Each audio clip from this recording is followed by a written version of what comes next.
Evolution at Work Hardcore 2.0, episode 33. Today we have a fun one for you. Today we're going to talk about Turinabol, Tbol, bulk from Para Pharma. And this is going to be an interesting one because when people think of Tbol, they don't think of bulking. They think of recomping, they think of cutting. But we're going to talk to you how you can actually get a nice bulk from Tbol. And we're going to talk all about its history, dosing. We're gonna debate a little bit on bulking, lean versus dirty bulking, and we're gonna talk about side effects. We're gonna talk about Para Pharma and why their oral steroids are so damn good, especially their Tbol, which is what we're discussing in this podcast. So first of all, Turinabol, known as Tbol, known as oral Turinabol, known as oral Tbol for short. Look, it's 4-chloro dromethylsterone, I'll do it. testosterone. I'll do Yeah, it, you Steve. do it. Yeah. Chlorohydromethyltestosterone. Wow, you're so good at that. That's why you Brits or something, huh? So look, at the end of the day, it's an oral anabolic androgenic steroid, derivative of Dianabol, but does not aromatize into estrogen. So it produces slow quality gains with less side effects than Dianabol will. So a lot of people like to use Tbol over Dbol because it's kind of like the baby brother. It's kind of like the weaker version. But I love this steroid. I really do. In fact, my last cycle, I actually used Tbol. And I really, really like this stuff. And there's a lot of good benefits behind Tbol. So let's go over the history a little bit. And I'll bring in Mobster to talk about it. The interesting thing about Tbol, Mobster, unlike so many other steroids, unlike most other anabolic steroids, is that specifically it was designed for performance enhancing. It wasn't designed for medical reasons, then hijacked by bodybuilders and turned into a performance enhancing drug. It's always been a performance enhancing drug. I think that's really cool. So I'll bring you in to talk about the history. Go ahead. So here's the thing, guys, and this is some sort of background that you should know. There was a lot of hoo-ha, Steve, in the media at that time, and we're not talking about the internet when we talk about the media. We're talking about newspapers and magazines and discussion on the evening news, Steve, the 6 o'clock news, the 8 o'clock news, all this kind of stuff. And the hoo-ha at the time was, it wasn't just the Russians, but the Russians got picked on by the West, as you can imagine, for obvious reasons. So there were literally photographs of the giant, and I mean giant, Steve, male and female athletes that had grown. And this is when you were starting to see 200 and 300 pound shot putters, and some of the women looked like they'd been working in a steel foundry and this kind of stuff. And you even had the discussion of the sexual orientation. This wasn't trans people, Steve, identify as a woman, compete as a woman. This was a woman that, was it a man that was competing? And all this kind of stuff. So the Olympics, all the people that were organising in the Olympics at the time started to do tests, making sure this is a female that's competing and all this kind of stuff. So the masculinization was there, the man-like effects on the women, the guys were getting huge and so on and so forth. So, of course, testing protocols went crazy and got vastly improved and lots of money was invested. So how do you deal with that? And of course, as Steve's described this before, when he's used the euphemism of chemical warfare, it's not limited to the Russians. It's pretty much everybody, but especially the Americans versus the Russians. So what happened? We had a pharmaceutical company called Sinopharm in East Germany working with the communist bloc. So when we say that, we really mean the Russian influence, but we're talking about East Germany, which was, of course, the Russian occupied part of Germany after the war. And you need, for want of a better phrase, a competitive edge. And what do? So you've got products that have made, like Steve says, with Tbol bloat. You've got products where it's hard to tell if it's a man or a woman. And of course, the newspapers would pick the worst examples, Steve, and so on and so forth. So they already had, Steve, a doping program of their own, which was state sponsored. And of course, in America and other countries, it was down to the individual with a little bit of support here and there, but it wasn't state sponsored, but the East German one was. And lo and behold, and this has got a Stasi name, which is a lovely turn of phrase because of all the meaning behind that particular word, Stasi 14.25, Steve. And it specifically developed Tbol or Turinabol. And the idea was that you didn't get that bloat. You didn't get the obvious bulk. You didn't get an off-season athlete, for example, Steve, 180. And then by the time of the Olympics, because they're on a doping protocol, because you're using a program, suddenly this athlete is 200 pounds. What you actually had was an athletic enhancer. So someone might add 5 pounds. You didn't get the masculinization, but you had a much better, enhancement of the athletic effect. So the shot putter, and I'll just be slightly crude in my description here, Steve, instead of looking like an absolute fucking freak and ended up on the front page of an English newspaper, looked like a slightly better athlete, a slightly more muscular, a slightly leaner athlete than before, just a few pounds, someone that's reaching the peak of their performance, but still able to put that shot at where it needs to go to get the silver, the bronze, the gold, or whatever. And this is not just a shot putters, but this was right across the board. So, you don't forget, as we know when we talk about these things, Steve, you're talking about essentially it was all experimental from the 60s through to the 80s. We didn't have the understanding or access to the information. Any books had to be brought from Russia into America. I'm thinking of West Side Barbell, for example, doing that kind of stuff with the training protocols. We literally had to sit down and have a beer with a training coach, a Russian training coach, to try and see what their athletes were doing and so on and so forth. So all of these things culminated in this particular thing where the state sponsored the protocols. The state encouraged that particular company to produce a product. And literally, I suspect, Steve, the order was, give me a drug that will give my athletes peak performance, but without bulking them up, putting 20 pounds on, making them just look bloated and fat and horrible. And we can't see whether they got testicles or breasts or whatever else. And again, that's a crude example, but that's pretty much what was happening in the newspapers. What do you think about that, Steve? Yeah, and at the end of the day, the whole East versus West, this is why Tbol, we're not trying to bore you guys or get into like a political discussion on these podcasts. We never do. This is not why you listen to this podcast. But it's important to understand. Yeah, what was happening. It was just the history of what was happening. It's not what you wanted to do. The influence of, and a lot of this was the leaders of both, the East and West scaring people. Oh my God, let's be scared of the East. Oh my God, let's be scared of the West. They're coming to get us. They're gonna drop nukes on us. Blah, blah, blah. The competition was a Cold War, okay, and the competition was in science. Let's put a guy on the moon. Let's put a guy on space. Let's beat you in the Olympics. That's where that was the opportunity to beat the other side and show that the other side was better. But at the end of the day, in terms of geopolitical, it was all about we gotta show, we gotta outdo the other side.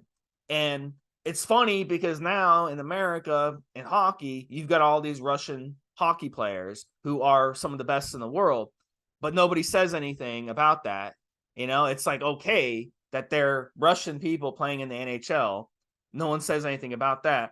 So I just think it's funny how these people do that. But that's why Tbol came. And what they did with Tbol is they simply added 4-chloral alteration with Tbol, and that differentiates itself from Dianabol. So Tbol has 0 androgenic rating and a mild 53 anabolic rating. So you've got 0 androgenic or estrogenic activity with Tbol. It's not going to aromatize into estrogen. Dianabol will aromatize into estrogen and will aromatize into estrogen very, very quickly and very, very much. Okay, so if you start taking Tbol after a week, let's say you start taking 50 milligrams of Tbol, 1 week later, with no anti-estrogen, you're going to blow it up and you're going to get moon face pretty quickly. You're going to gain a lot of water weight pretty quickly. With Tbol, you take 50 milligrams of Tbol for daily for a week, you're not going to have any water retention, Mobster. It's going to be just pure, mild anabolic effects in the body. So it's really a great steroid, especially if let's say you're a weightlifter and you need to keep your weight. You want to keep your weight class, or you're a wrestler or something. So that's where, the East was able to take advantage in the Olympics in those competitions. Because just imagine you getting stronger, more muscular, and having these performance enhancing of more red blood cells and all these other benefits, while also keeping your weight down. But so you're bulking, but your weight's not really moving up very much. That's a huge advantage. When I used to compete in powerlifting, I'd always try to cut right before my competition so I could make the lower weight class. So I'd cut 3-4 pounds the day of the competition. Sometimes I'd have to put a sweater on and run around in the heat just to sweat out that extra 2-3-4 pounds so I can make weight. If I didn't make weight, I may have had to sit out that day. I may not have been able to lift that day, or I'd have to lift in the next weight class against guys who weighed 7, 8, 9 pounds more than me. So I was at a huge disadvantage. So this is where Tbol really, really paid off for them. So a lot of you guys, you're listening to this, you're licking your chops. You're like, man, I really want to use Tbol. So it is really a great steroid. It's one of my favorites in terms of that. And yes, if you use it properly, you can actually use it as a really nice bulker versus Dianabol, which you stack with bulking steroids, and you end up like a bloated fish with moon face and all these high blood pressure side effects and all this stuff that you get with water retention, not being able to sleep, high heart rate, no energy, fatigue. Tbol, all those side effects are pretty much off the table with Tbol. So it's a huge, huge advantage. And we're going to get into the bodybuilding benefits shortly, Mobster. You want to chime in and finish off this topic before we move on? Something is interesting for me, Steve, and I've seen this on multiple other podcasts and gurus and books and stuff like that, guys. So, and again, I'm talking about from the 80s up to recently. In some ways, bearing in mind it was a state-sponsored product that was deliberately designed to increase performance without adding superfluous water and just a little bit of muscle, so hence the lean bulk or the bulk that we're talking about today, which is great, and we're going to get into that. Is just how many gurus rate Turinabol very, very highly compared to, for example, quote unquote, the bros. If you go onto a forum and people speak to experts, speak to people who have knowledge of and I mean people with the knowledge of the chemistry, production, creation, etc., of steroids and so on and so forth, and people that give out and get paid to give out advice, versus, for example, your bro mates down the gym and the kind of back and forth that lads, myself and yourself, we've had from time to time, especially when we're younger and first got into this, and the bullshit that we give each other. Experts regard Turinabol incredibly highly. I can't think of a single example where they would say, you know what, I think it's a poor drug and there are better choices.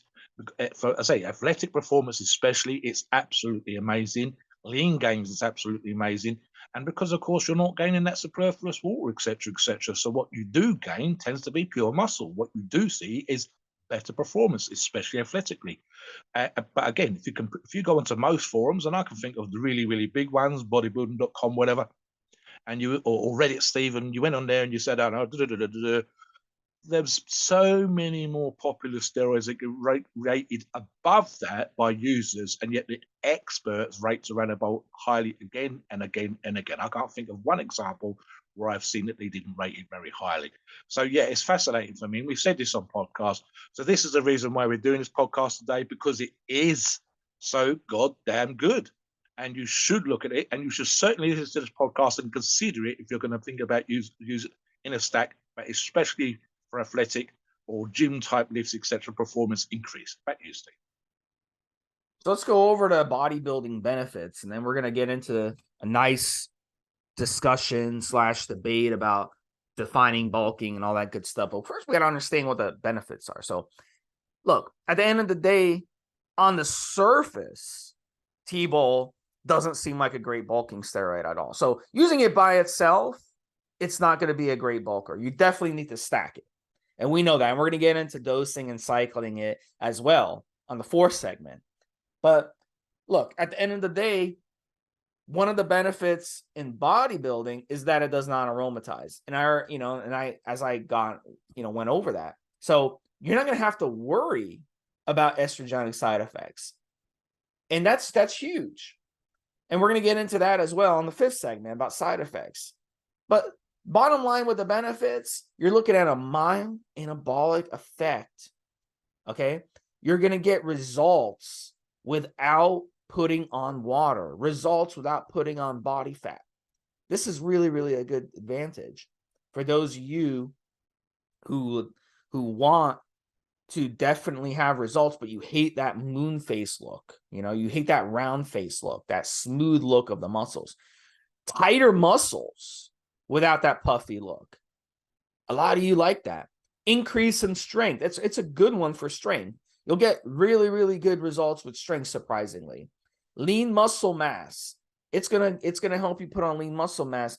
The ability for it to strongly bind to SHBG does it very, very well. That's a huge advantage. Sex hormone binding globulin. It's one of the defense mechanisms, I'd say the survival mechanism the body has that makes it hard to put on an excessive amount of muscle. Well, because Tbol does such a good job of binding to SHBG, it's not only going to push, break down that barrier and that plateau that you have, which allows you to get stronger beyond your natural means and allows you to put on more muscle beyond your natural means.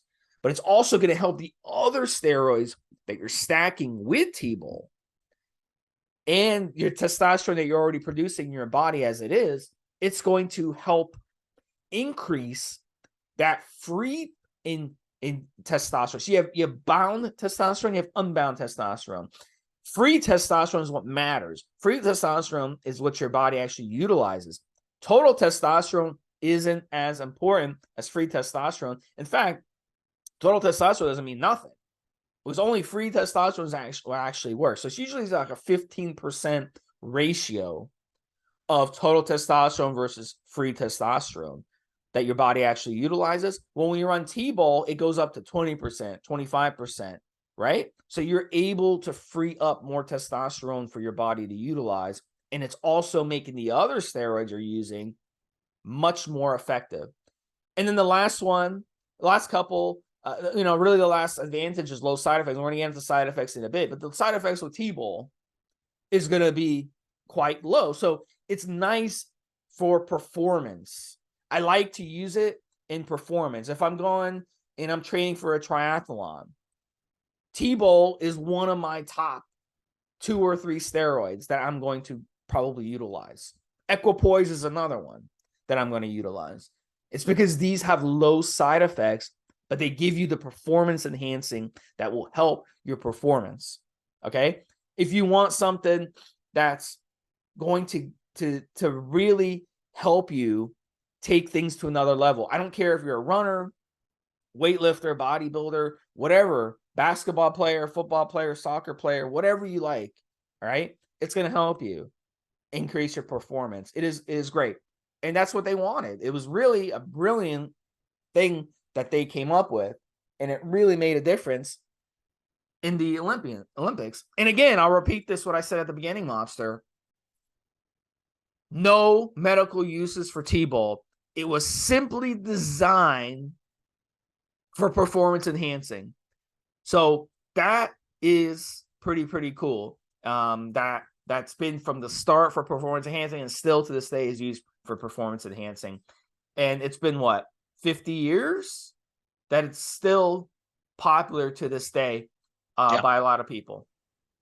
Now, I will say that obviously we know that testing's improved. So if there wasn't any testing, but there is, this would be absolutely amazing, guys. And I'll give you an example. And I said shot putting earlier on. We're talking about javelin. We're talking about discus. And you think sometimes when you see those things that you're not talking about strength, but you are. It's power, Steve.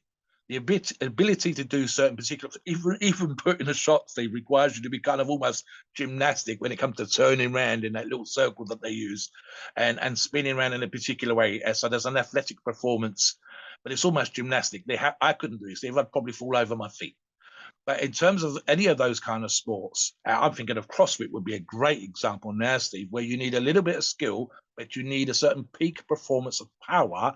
And then in the case of the shot put or the javelin, the discus, it's literally as the object leaves your hand. You need to be able to apply the power in that particular way. So when we talk about bodybuilding, we go, how does that work? Well, it probably means And again, I'd love to hear people give us feedback on this. It probably means, and this is what exactly should happen, few more reps with decent working poundages. So guys, if you're doing, I don't know, 5 sets of 10 with 2 plates aside on a bench, I'd expect to see 5 sets of 12, 5 sets of 14. I'd expect you to put another 5 or 10 kilos on the bar, 2.5 5-pound plates on each end of the bar that you wasn't doing before, just because of what you're doing.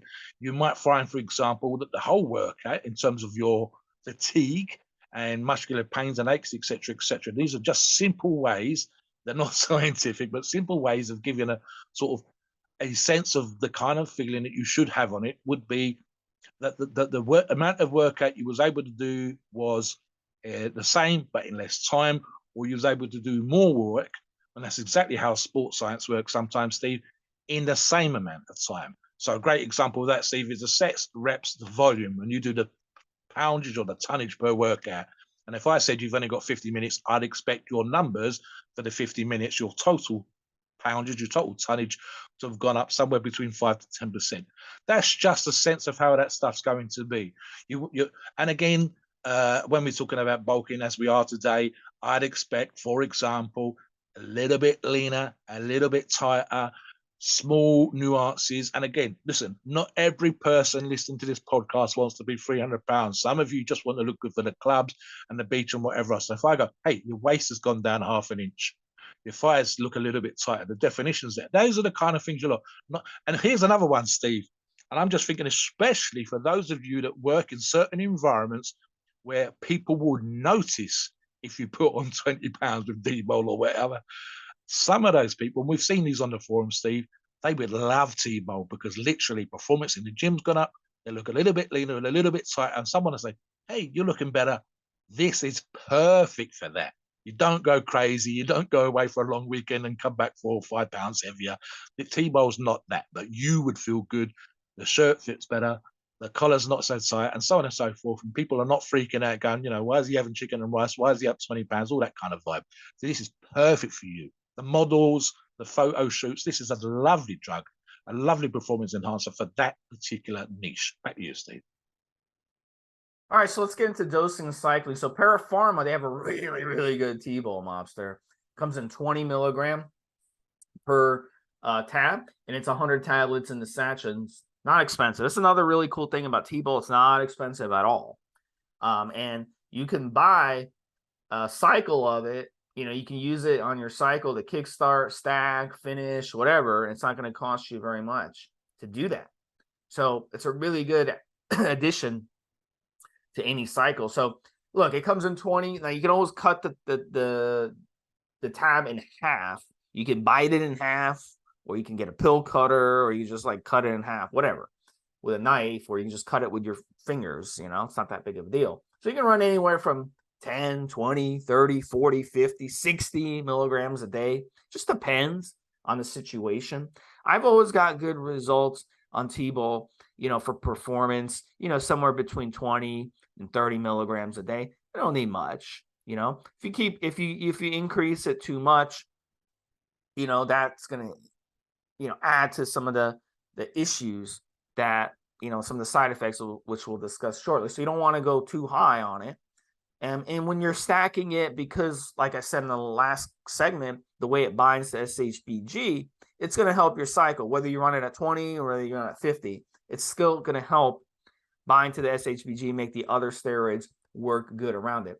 Now, when it comes to, bulking, we need to get into bulking before we continue dosing and cycling. So let's talk, Mobster, about bulking, lean versus dirty bulk, and let's get into that. So I'm going to turn it right back over to Mobster. We're going to talk about defining bulking. We're going to talk about that a little bit. We're going to debate a little bit, lean versus dirty. Go ahead, Mobster. Yeah, so I will quickly preface this, Steve, by talking about how women can use it. And of course, this is part of the reason why it was developed. Ladies, you can use it, but you need to be very, very careful with the dosing. And what Steve said about biting the pills, splitting the pills up, uses pill cutters, etc. This is super, super important. Please refer to the article that we're going to associate this to get the dosing, and then come on the forums and get advice on how to get the dosage down to exactly what you want. You do have to be very, very careful if you creep outside those dosages. Now, clean bulking versus dirty bulking. Right. Dirty bulking is fun, Steve. Let's be honest. It really is. Dirty bulking is eating any old crap you like. And that's what a lot of people do if it fits your macros. But the reality, and I say this as probably someone who's done this in the past, is that you start to look back through your time in the game and whatever else, and you look on the forums and you look at the advice you give to people and you go, do you know what? Lean bulking is actually what we should all be doing. There are numerous stories about bodybuilders that have been dry as fuck for a competition. And Steve, they've hit the pizza, they've hit the cola, they've hit the ice cream, and they've blown up 20 pounds with water retention and glucose saturation into the muscles and whatever, carb, whatever, after work, after a competition. And the water retention is horrendous. Dirty bulking is kind of like that, but longer. It's where you go, do you know what? I want to put on 20 pounds. And, you know, when you're younger, Steve, that's what we all want to do. We want to be the size of us. We want to be Incredible Hulk. We want to be something that makes pavement crack. And then in reality, when we realize what putting on 20 pounds is like, it's kind of like too much fat, too much water. It's not very healthy. It's actually kind of uncomfortable, but fun very briefly. The pumps can be amazing. So dirty bulking is, in crude terms, Steve, is eating rubbish. And what it should be really is eating more, perhaps too much, of the really good stuff that you're supposed to eat: the chicken, the rice, the fruit, the vegetables, the fish, and lean meats and so on. Now, what's a lean bulk? A dry bulk, if you like, because they're very close. In reality, for me, and Steve and I have talked about this multiple times on the forums and on this podcast, it's adding, and this is perfectly fine, guys. Listen, magic numbers like I want to put on 17 to 20 pounds. No, you really don't. You want to put on 5 or 6 pounds. And you want to put on 5 or 6 pounds because it's a lot easier to manage. It feels like something you can cope with. Your body needs to adapt even to 5 or 6 pounds. That's 5 or 6 pounds on your body all day. So why not have, in the case of a lean bulk, Steve, 5 or 6 pounds of functional, useful, lean muscle? And I'll use an analogy that was done back in the day. I think Mike Mensa did this one, but others might have done it as well, Steve. You take 5 pounds of burgers, 4-ounce patties, and he said, and I didn't mean this literally, it was one of those visual ideas, and you slap a patty onto your biceps, and a patty or 2 patties onto your delts, and a patty onto your forearms, and so on and so forth, and it's all 5 pounds of meat. 5 pounds of meat, or in our case, muscle, in the right place is amazing. It's a ½ inch all over on an average Joe. Now, I could talk about the long-term journey, how you can gain on the next cycle and the cycle after that, the next training program, because it doesn't always have to be about PEDs. I would rather now, Steve, if I was especially starting out in a sport and I was a normal person who wanted to be a little bit more muscular, a lean bulk is amazing. 5 pounds of functional muscle is way better than 10 pounds of muscle and 10 pounds of water and fat. And the other thing, of course, guys, is any competitive bodybuilder will tell you, or any athlete, when it comes to performance, the dirty bulk just means you've got to get rid of the shit that you added, the fat and the water and the stuff that you didn't really need. It's just more cardio, more dieting. So in reality, and I think Steve will back me up on this, so I shall ask him now. Steve, in your mind, lean bulk, dirty bulk, a lean bulk has to be better. What do you think? Look, at the end of the day, as you said, it can be fun to dirty bulk, but it's not fun to cut back down after you dirty bulk. It's actually becomes very difficult because your body becomes insulin resistant. So it becomes very, very uncomfortable, and it becomes very, very, it's kind of like recovering from a steroid cycle when you did like a 20 or 25 week quote unquote cycle, and then you're kind of trying to recover your HPTA back. It's very, very tough to do because your body has to switch back from being, from you eating all this junk food. And plus you build addictions. When you eat all this junk food, you develop habitual addictions to what you're eating. So it's very hard to. So, from the start, you should realize that. And if you want a dirty bulk, look, it's fine. Everybody wants to experiment. I've done it before. And yeah, it was fun jumping out of bed, eating a huge breakfast, going to work out, coming home, eating a huge second breakfast. I guess you can call it brunch. And then just eating like tons of food, going to buffets and eating all this food. And I fucking went from like 7% body fat to 17% body fat in a year doing a dirty bulk. But then at the end of the day, I started noticing, girls weren't as attracted to me. Girls like the lean look, and at the end of the day, I was like, man, I want to cut back down. So then cutting back down wasn't as easy as it was getting from 7 to 17. It's not going to be as easy to go back from 17 to 7. You see? So, you got to think about that before that. But at the end of the day with Tbol, we'll transition to stacking. At the end of the day with Tbol, using it solo isn't going to be a great bulker. Okay? That's not going to do what you want it to do if you do it that way. But if you stack it, it can absolutely be a great bulker. So one of the best bulks that I've done with Tbol Mobster was running it with Tren. Now you have Trenbolone, and Para Pharma has some great Trenbolone. They have Trenbolone acetate. They have Trenbolone enanthate. So if you're new to Tren, you might want to start with the acetate first. You could simply run 200 to 300 milligrams a week of Trenbolone and then stack in Tbol at 20, 30, 40 milligrams, somewhere in there, 20 to 40 milligrams. That's all you need. So you can take 1 or 2 tabs a day of the Tbol and then take the Tren week. If it's acetate, you want to run it every 2-3 days, no more than every 3 days you want to pin. If it's enanthate, a couple times a week is plenty on the enanthate, and you're good to go. And you'll bulk up like crazy on that stack. You can add in some Para Pharma testosterone if you want, or you can run testosterone with Tbol. Testosterone, a couple options. You can go lower with the testosterone, go 200 milligrams, or you could go 500 milligrams, 600 milligrams with testosterone.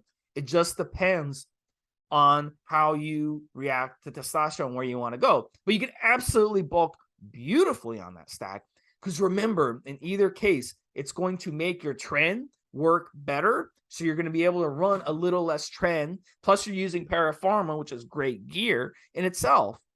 Or testosterone, same thing. Remember, it's going to make that testosterone better in the body because it's going to bind to SHBG so well. So it's going to make that testosterone, 500 milligrams of testosterone is going to be like 700 or 800 milligrams of testosterone. It's going to make your results so much better. So I have a lot of respect for what Tbol has to do. Another good bulker Mobster, you could run Tbol 20 to 40 milligrams a day, Equipoise 500 milligrams a week or 600 milligrams a week, somewhere in there. And then you could stack in 200 to 250 milligrams of testosterone. Para Pharma has great Equipoise as well. Really, really good stuff. So that's another good bulking option. And I'll give you one more before I turn it over to you, Mobster. You could stack, if you didn't want to do injectables, a lot of you don't want to use needles. You don't want needles in the house. You're scared of needles, whatever. You could bulk beautifully on Tbol. What you could do is 20 milligrams of Tbol, which is 1 pill, and you can get the Para Pharma Turinabol, and you could take the Turinabol same dosage, 20 milligrams. Run them together for 6 weeks, 5 or 6 weeks. You'll get a good, clean, lean bulk doing it that way. So those are the options for you. If you want a dirty bulk, Test and Tbol works really good. Tren and Tbol works really good. Your appetite is going to be crazy. You're going to have to carb load all throughout the day on Tren. So you might as well take advantage of it and bulk, right? And you could definitely get bulker and get strong. The most I've ever weighed in my life, Mobster, has been Tren and Tbol. That's been the stack for me that has made me weigh the most and be the strongest I've ever been in my life. So you can absolutely bulk on Tbol. You can absolutely get stronger on Tbol. You just got to run it the right way, and you got to stack it the right way. So, Mobster, what are your thoughts? Give us some examples that you like to use Tbol. Yeah, I was nodding away here, Steve, because I think you've given some absolutely great examples. I'm going to cover this from 2 different angles. I'm going to talk about little tiny tweaks that I would make to the diet in terms of lean bulk versus dirty bulk. But also, for example, when you just said it, I'm thinking if I was doing a lean bulk, and again, this depends on your body fat percentage already, guys. Master on. And Para Pharma does an enanthate 200 and a propionate 100. So again, if your body fat wasn't too high, And you know, again, it's a hardener, but at the same time, as we know with these things, dose dependent and what else you're doing in the diet in the gym is all important. If you're already kind of lean and you just want 5 pounds of muscle and you want to look that much better, you're still adding muscle, you're still bulking up. So Masteron would be great. Oral, Steve, Winstrol, and Para Pharma again, they do a win 10 and a win 50. And again, dose dependent here, guys. Tweaking it, starting off as something low, seeing how you get on, and then just adding a little bit to it. Neither, any of these options I've just given you do not need to be absolute crazy numbers.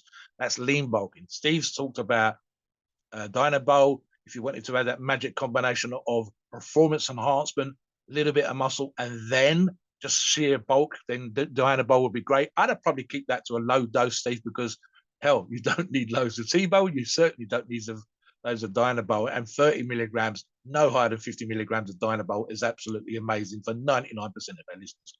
Now, what about, and I'm just going to think about the lean bulk here, Steve. So I'm going to pick a listener, and our listener is going to be 180, 5.5, 5'10". You can see his abs. So he's somewhere between 11, 12, 13% body fat. You can see the top row of his abs. And as I said, he wants to add 5 pounds, and he's using Tbol for his lean bulk. Maybe Winstrol, maybe Masteron, maybe some of the options that Steve's give you. What would I do? I would probably, food-wise, Steve, one additional small high-protein meal. That's it. That's it. 8 weeks with the equivalent of something like 500, 600 extra calories, 30, 40% of that made up of protein. And what about the stuff in the gym? So the diet's covered. The PEDs are covered. Gym work, like I said, this is one of those simple tricks, and especially when it comes to performance and adding a little bit of muscle. That's not my preference because that's not what I do in the gym typically. But in terms of performance enhancement, especially athletically speaking, there are online calculators that can assist you with this. Take all the sets and reps and weights that you've done and add it up. And a great example of this, medium kind of volume with decent weights can easily be somewhere between 5 and 10 tons total tonnage per workout. So, for example, just increasing the volume slightly, an extra set, etc., etc., etc., would be enough to stimulate muscle gains if the total tonnage for the workout, and this is how the science works, 11 to 12 tons, so up from 10 tons. That sounds like a lot, and it seems a bit weird, but it's very easy to do once you get into it. And literally the same amount of time in the gym. That's the lean. The dirty bulk would be, and we've done this before, Steve, compounds, big fuck off weights, and obviously not such a clean diet, etc., etc. Both versions, I would have you deliberately eat probably another litre as an absolute minimum per day on the water, keeping you flushed, keeping your system working and whatever else. Then there's loads of things we can talk about in that particular regards for how you can manipulate the diet and water and all that kind of stuff, but that would be too big of a podcast to discuss. So this is a real simple, very sort of succinct approach with the briefest amount of information I can give you in the time that's available to us, just to give you some sort of thought processes, etc., etc. So, for example, if we were talking about carbs, Steve, and especially, for example, if we did trend, as Steve mentioned earlier on, a little bit more fruit. And I mean a little bit more fruit. 2 or 3 more apples, a little pineapple, a little banana, just because of the effects that the trend has on your carbs. And also things like, Steve, making sure if you are playing around with the carbohydrate content of your diet and the macros, making sure it's there for when you're hitting the gym so that the performance is good, so that you're and the protein is more after the gym, so that your recovery is good, and so on and so forth. These are small tweaks. But again, lean bulk, 1 meal, high protein, 8 weeks, 4, 5, 6 pounds of functional performance enhanced muscle. Dirty bulk, up in the protein, certainly increasing more carbs, etc., and definitely a lot more water and a lot heavier weights, much bigger compounds, and so on and so forth. What about the side effects, Steve? Let's talk about the side effects such as they are. I mean, there's not a lot, but you need to watch out for these things. And obviously, as always with these podcasts, Steve, we look at to minimize any potential side effects that there might possibly be, so that our listeners benefit the best they possibly can from our advice. Yeah, and of course, there are side effects that come with all anabolic steroids. So Tbol is 17 alpha alpylate, a 17AA. That's to survive the first pass through the liver. So they designed it that way, obviously, just like Tbol. and they kept that 17AA property in there so that when you take Tbol, it doesn't get destroyed in the body and it becomes useless. So like some of these other steroids that are really, really weak, some of these other weak oral steroids that you take and they don't really do much, like oral Primabol, for example, doesn't do much. Andriol, which is oral testosterone, doesn't do much. Okay, you got to run a lot of it just to get any effect. So good thing that that's in there, but it's also going to be liver toxic. So there's going to be toxicity to your liver. You want to make sure you run your liver support. You want to make sure when you're stacking it with other oral toxic steroids that you're aware the more you stack, the more you add, the more effects it's going to have on your liver. So you want to make sure that you keep, if you're going to stack it with Tbol, like I used on the last segment, the example, you want to stack it 20 and 20. You don't want to stack 50 Tbol and 50 Tbol because now it's like running 100 milligrams. So that's a lot for an oral. So a lot of pressure. There's also going to be kidney strain, just like any anabolic steroid, it's going to strain your kidneys. That's par for the course. We all know that. It's also going to cause suppression. We all know that. Just like any other anabolic steroid that's out there, it tells your pituitary glands to not produce hormones. So you're going to have some effects when it comes to that. Now, the other properties of Tbol, which are interesting, is, does it dry you out a little bit when it comes to your joints? So this is something I've not, most of the time when I've used Tbol, I've not noticed this as an issue. But here's the thing. If you already have existing issues, like let's say you have carpal tunnel, you have elbow issues as it is, you have knee issues, you have hip issues as it is, using Tbol could cause that to kind of get worse. So that's one of the things for me, but it's not like Winstrol where you take Winstrol and it dries out your joints. And you're like, oh my God, my joints hurt. So Tbol is a much more gentler, dry compound when it comes to your joints. So, but you still always, when you're weightlifting, you want to make sure that you're running a joint support. So that might be a good idea as well with Tbol to kind of mitigate that side effect. But like, as I said earlier, no estrogenic effects. And that's the beautiful thing with Tbol. And you don't have to worry about the water retention. You don't have to worry about the bloat. Again, like I said earlier, that bloating and that water retention is a domino effect. It's going to cause high blood pressure. It's going to cause insomnia. It's going to cause fatigue. It's going to cause your energy levels to crash, So this doesn't happen with Tbol. So if you run it with these other steroids, let's say you run it with testosterone, a high dose of testosterone, right? Because you want to bulk. In that case, all you got to do is go to Para Pharma and buy the Aromacin or buy the Arimidex, which are aromatase inhibitors, and that will mitigate those water retention, those estrogen issues. So you're covered either way. So you just want to make sure that's where the side effects from Tbol can come from the stuff you're stacking with it more than the Tbol itself. Go ahead, Mobster. Right. So a few tips. And this, again, specifically lean bulk / performance enhancement. Now, I've described earlier on that you'll be able to perform more work in the time that's given to you. That's precisely why it was developed for those Olympic athletes. So here's the problem, and Steve touched upon it. And it's one of those things that we don't tend to consider when we're doing this kind of stuff. So we go, I'm able to do more work in an hour than I was ever able to do before. My tonnage is up. And I've talked about how great that is. And in the German volume type program, Steve, that's going to create thicker fibers. You're going to get more muscular and so on and so forth. That's the whole point. But as Steve said, if you do have joint issues, and especially, for example, if we're talking about putting an all like Winstrol in there, then the increase in volume is the increase in work, and increasing work is going to be more pressure on that already knackered joint.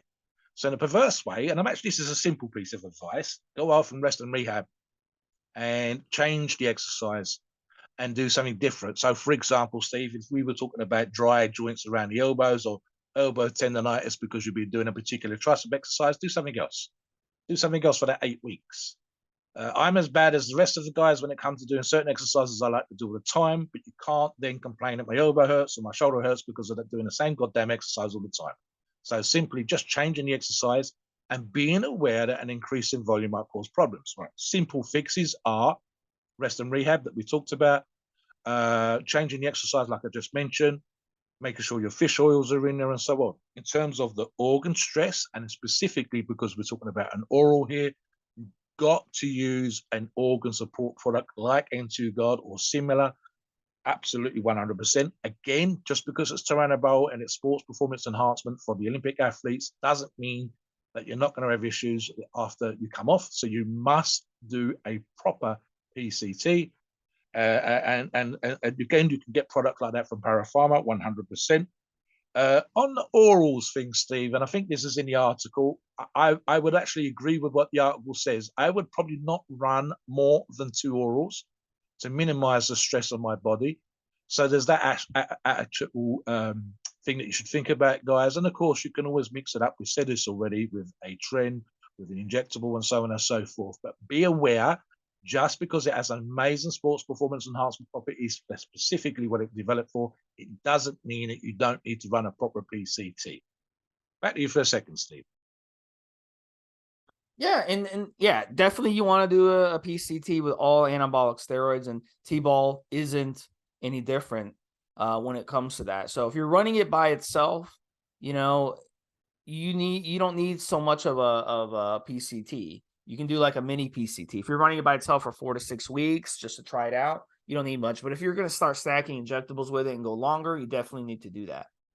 Yeah, so you know, summarizing, look, Tbol, it's a great oral steroid. Using it by itself, females can use it solo, men can use it solo. When you stack it, you can definitely bulk on it. There's different ways to bulk. Me personally, I got the biggest, I got the strongest I ever got when it comes to Tbol and Tren, Tbol and Test. Those can get you really, really big and strong.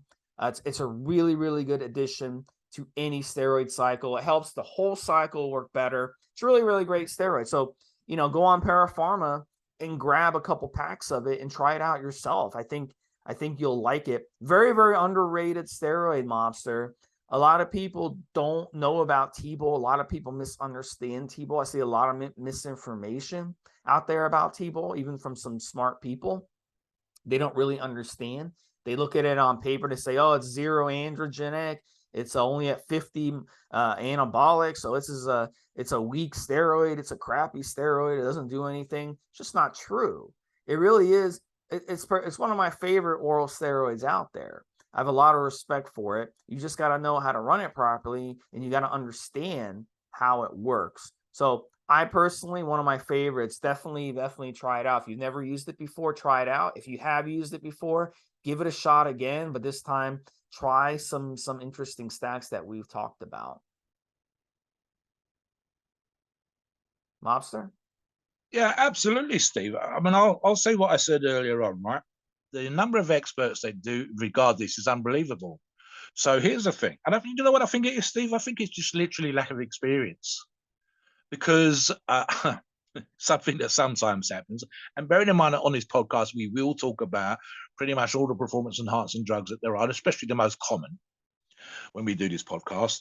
So, you know, everybody, I don't mean to say everybody, nearly everybody's trying to Turinabol, and then you've got the whole Tren is God, Tren is gold, etc., etc., etc.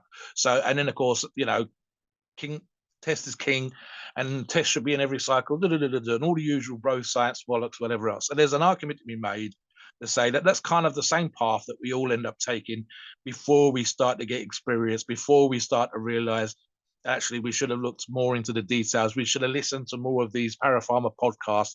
We should have paid more attention to this stuff. And especially in this day and age, when they have access to that kind of information that you never had when Steve and I started out.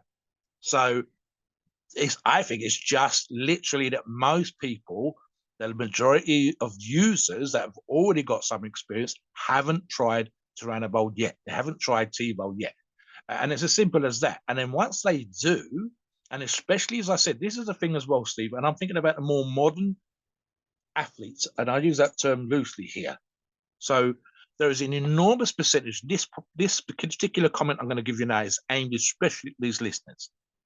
How many quote unquote influencers on Instagram, or people that would like to be influencers on Instagram and that are doing what we might call the gym lifestyle, that they're eating clean, they're meal prepping, they want to look good, They're wearing their Gymshark vest, etc. None of them, the tiniest percentage, want to be giants. They don't want to be huge, great, muscular freaks. They want to look good year round. This Para Pharma Tbol podcast is aimed at you guys because you will absolutely love this.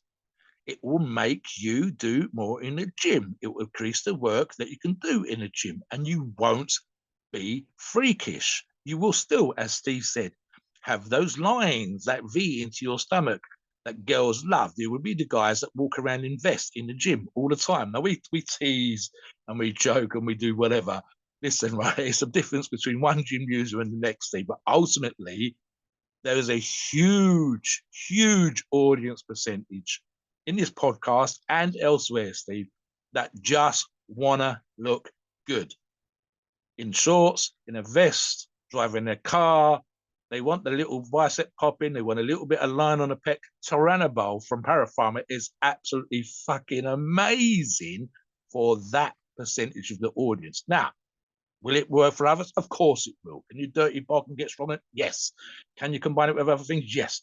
But for that audience, Steve, the younger guys, and I don't want you to be too young, same as always, responsible use, responsible advice, that percentage of that audience with the quote unquote mild side effects, the not overly crazy gains, etc., you will absolutely love this. But again, responsible dosing, responsible use, proper training, proper diet. These things are crazy, crazy important.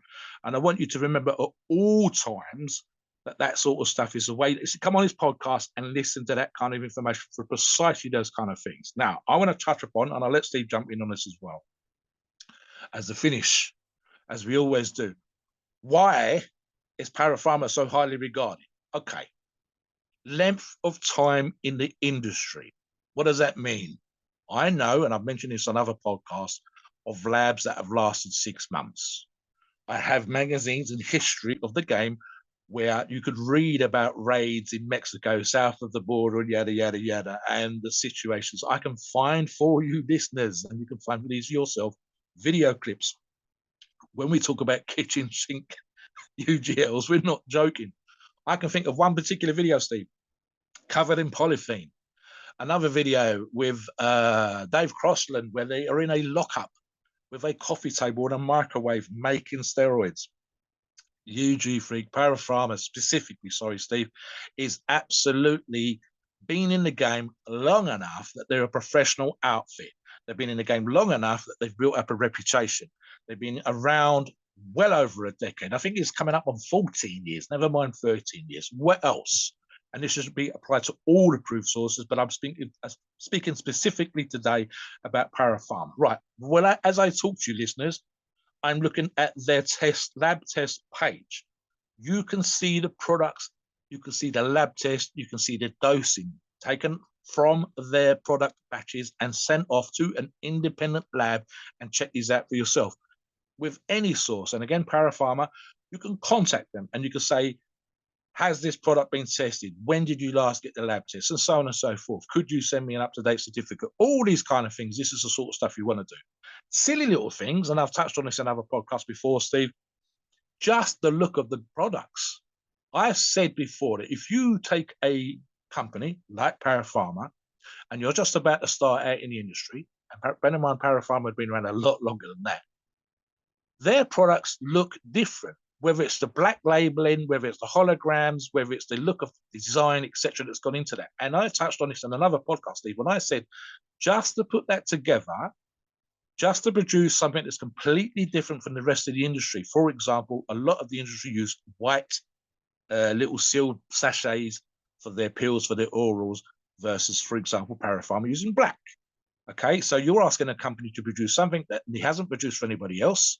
That costs you hundreds of thousands of dollars. Holographic labels cost a lot more than a 4-color printed label.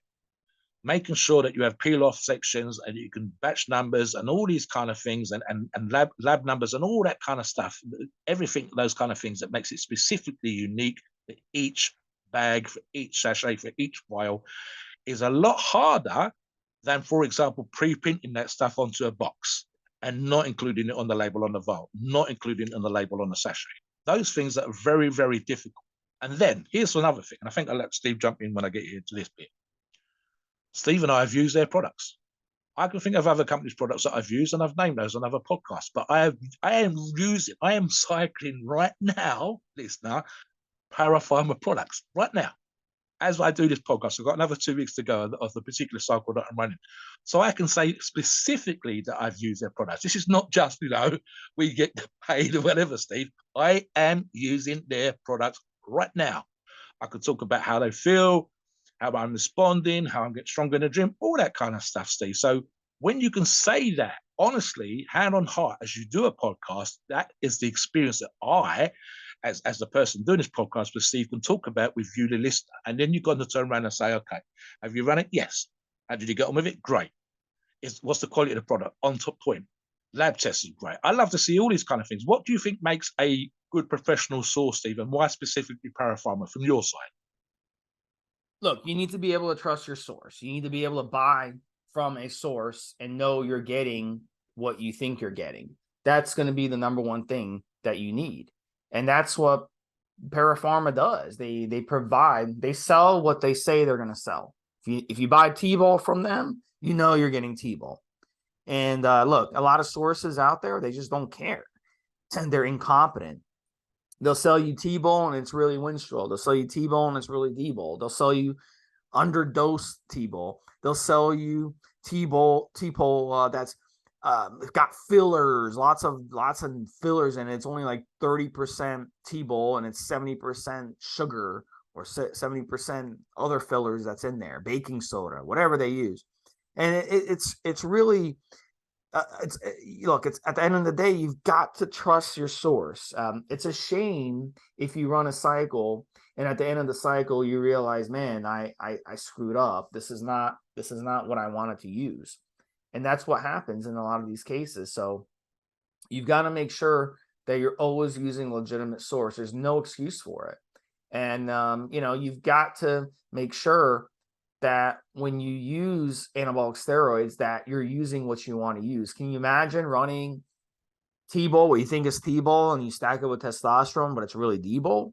Then you're going to blow it up to the point where it's going to end up, you're going to end up with gynecomastia. You're going to end up with a lot of different problems. And that's not what we want. So you want to always make sure that you're using legitimate gear.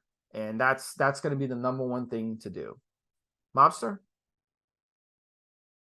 Yeah, I'm just going to finish off. Listen, guys, the reason why we do this podcast, the reason why Para Pharma's asked us to do this podcast is because they want you to have a successful outcome to your chosen target and journey.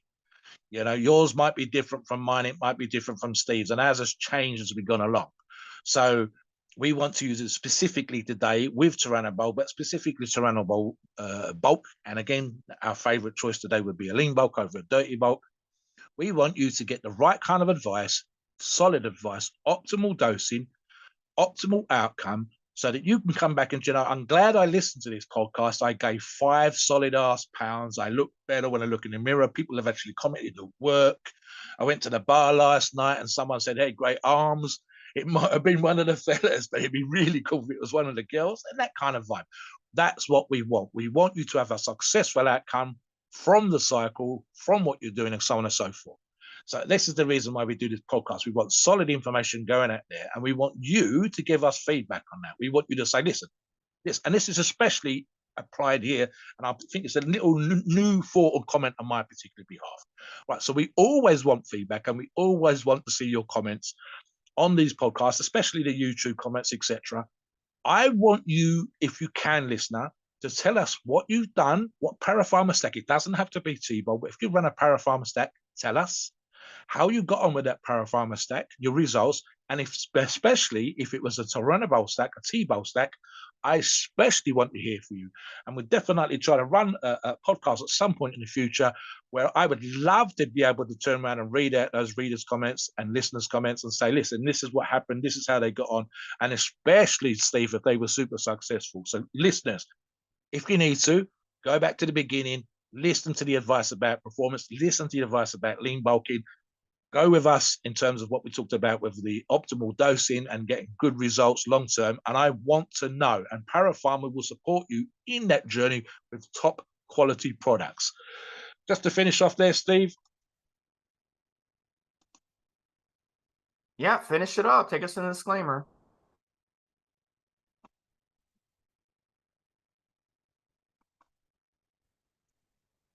Please note, we are not doctors and opinions are ours. It's our view and based on our experience and views on the topic. A podcast are for informational purposes and entertainment only. The freedom of speech and the First Amendment applies.